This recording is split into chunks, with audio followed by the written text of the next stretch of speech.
every day, one by one, I'm gonna try every recipe of Laura, starting from the very beginning. Come, join me on my challenge. Let's go! Hi everyone! My name is Ruta and welcome to the 35th, I'm pretty sure, 35th day of my challenge. And today I'm gonna try, I know I start almost every recipe like this, but it's just so exciting. Today I'm gonna try something so cool. I'm pretty sure that these will be the coolest homemade cupcakes you've ever seen. No kidding. And these will be definitely the coolest cupcakes I've ever made. So I'm gonna try vanilla cupcakes, and I'm not even gonna try to attempt say all that long name of the frosting with some super fancy frosting. And this actually had to be originally raspberry frosting with the raspberries on top, but they're not really in season right now, or at least I cannot find them. So I figured I'm gonna just grab what's in season, and I just switched the raspberries with the raspberry preserves into the cherries because there are plenty of cherries right now.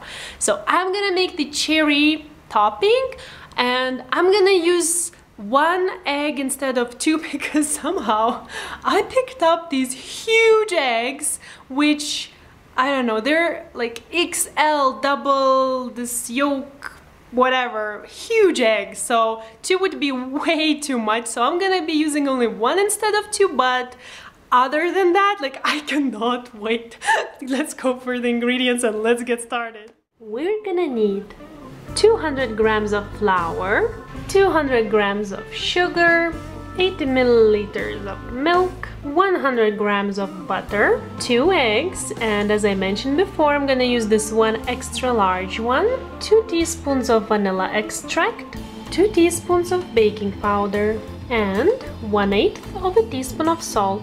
And now for the frosting, we're gonna need another 100 grams of butter, 150 grams of cherry jam, half a teaspoon of vanilla extract, which kind of finished on me, so I'm gonna use the same amount of vanilla powder, a pinch of salt, 450 grams of powdered sugar, and lastly some cherries for decorating.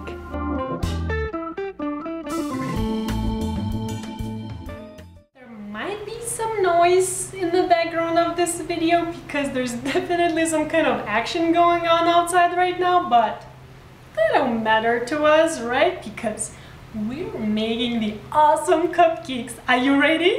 I can't wait. Let's start. Oh man, it's so loud today. Anyways, I will be that much louder. So the first thing I did I went and turned on my oven to preheat to 180 degrees, which is a pleasure in summer, always, especially with closed windows. And now I'm gonna start on the batter. So the first thing, creaming together butter with the sugar.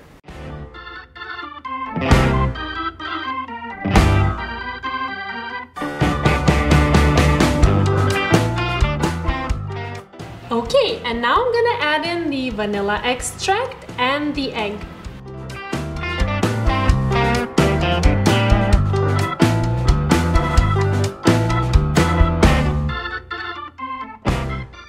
Okay, and now I'm gonna add in the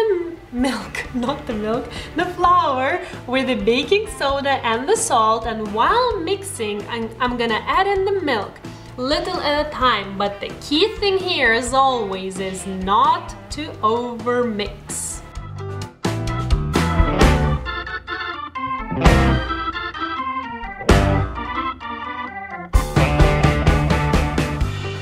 Okay, and that seems done.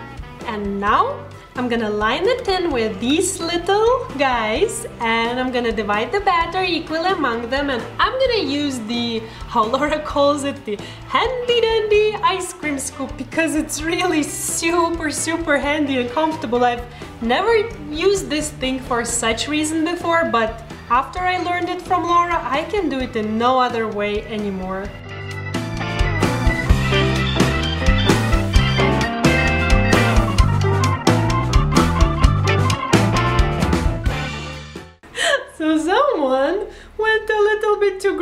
with the scoops. It's always better to start with smaller scoops and then just divide what's left of the batter than do it how I just did, but oh well. So now we will put them into the oven for 20 minutes.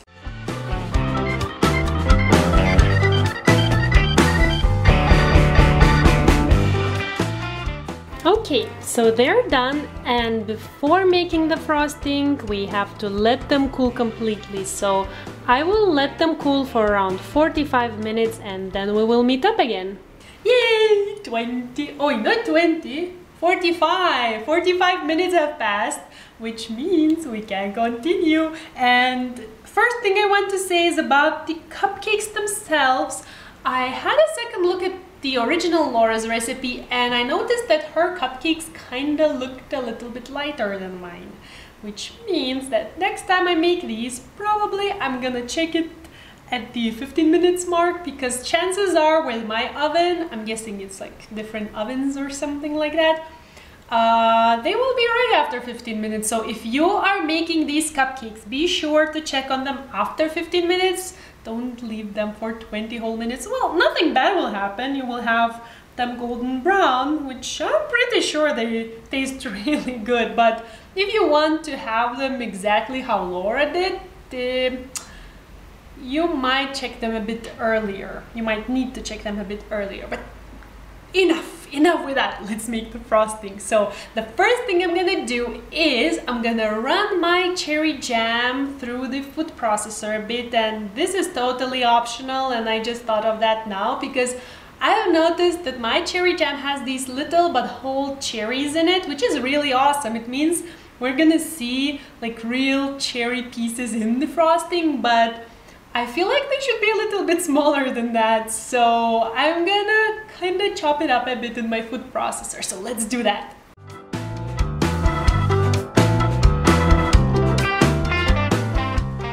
Okay, and now I'm gonna add in all the rest of the frosting ingredients, that is the butter, the confectionate sugar, and the salt together with the vanilla powder. And I'm gonna change this head as well to something more appropriate for mixing, and I'm gonna combine everything together.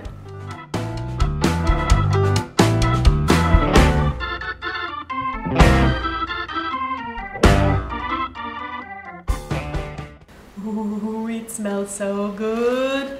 I can already taste it. It will be so good. Okay, so now almost the end.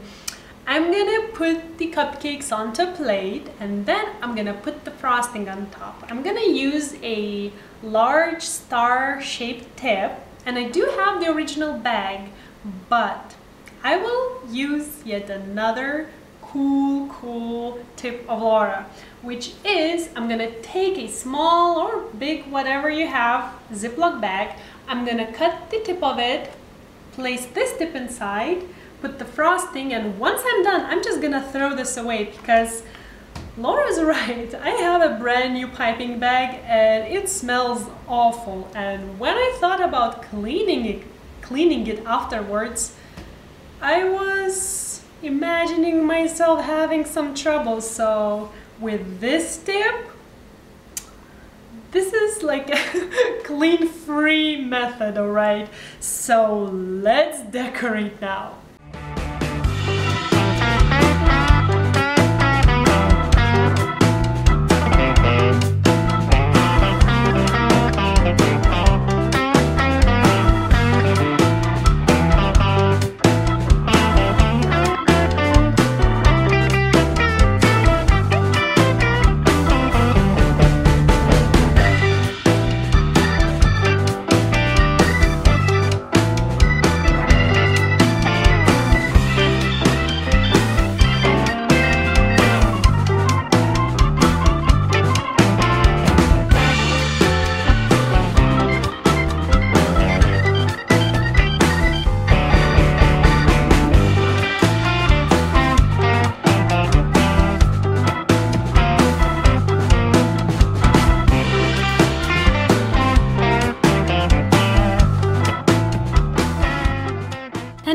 Final touch. I'm gonna top them with the cherries.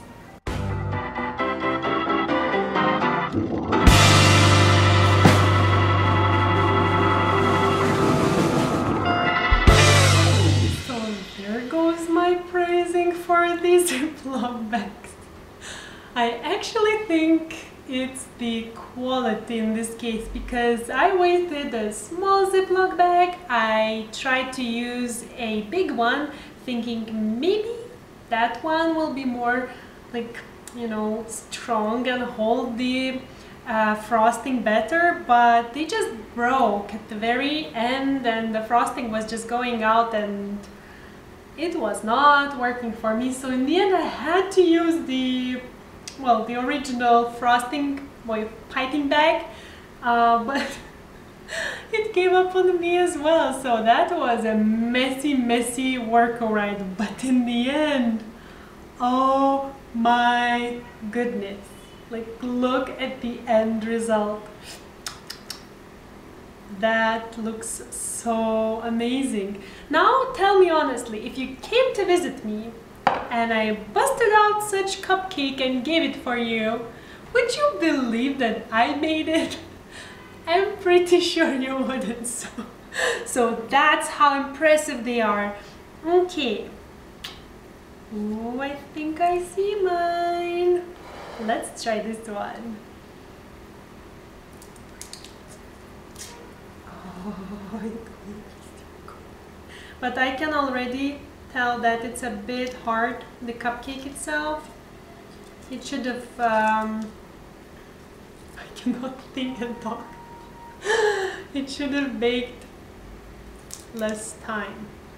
Okay, Ruta, try this one, try. I'm working, like, can you tell I'm gonna eat it all? I don't know if you can, but I'm gonna. So, okay. Okay, I'm not gonna try this part, but